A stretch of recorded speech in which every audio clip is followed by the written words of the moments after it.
started this, we were thinking that it would be this Project 365, we weren't even thinking documentary, we were thinking fundraiser to get money together so that we could start sort of a modified guiding service where we would take folks out who are, do family, like this last question was a great example of like what we really want our vision to work with is families where, your daughter has diabetes and she needs to be able to build that trust and show you that she can do this. And so that you can also understand some of the workings of that process, and that happens when you actually go out, roll up your sleeves, put on a harness, get on the road, and you find out that, hey, this isn't just like something that happens in a Sylvester Stallone movie with bolt guns, stuff like that.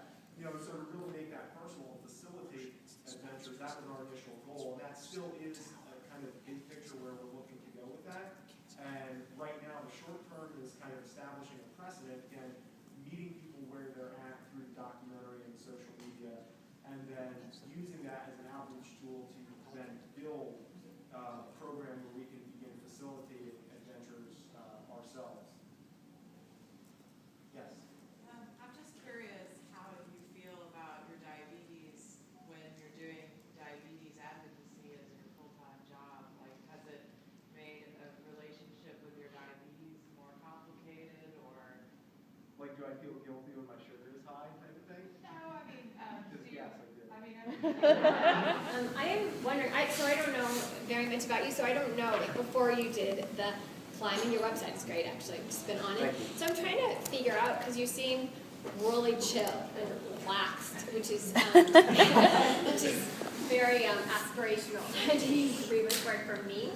I read this article in the New York Times earlier this week about just unplugging and the importance, like Silicon Valley is telling everybody, because we're sort of in this teetering mode. Yeah. It's pretty interesting to think about with this population. So I'm wondering, like, when you started this project, has it made you unplug more? I mean, I know you're on Twitter, et cetera, but are you on devices less of the time? What impact does that have, et cetera? That's really interesting because when I started this project, and part of like my vision for the project was to help kind of shift the type of advocacy, to shift it away from, sitting and, kind of doing a lot of the stuff that we do a lot, to actually saying, hey, let's go play outside, basically. Yeah. And so I feel like it's a trade-off because, again, like I'm definitely, to answer your question very bluntly, I'm definitely on devices and I'm much more plugged in and connected. My wife actually forced me, she got me an iPhone because I would absolutely never pay for an iPhone, but like, that's like really important to her that I have that so that we can be in touch. And actually, speaking to your question, we have the Find My Friends app on the iPhone. Oh, yeah. So that like the Stalker app, like where you can like pretty much, somebody wanted to drop a bomb on you from like, a plane, they could with that app. It's really accurate. Hopefully that isn't the net result of it, but definitely more plugged in as a result of this project. And so that's something that I'm trying to balance, especially with being able to attend these events. And this is an experience that like I wouldn't trade for anything.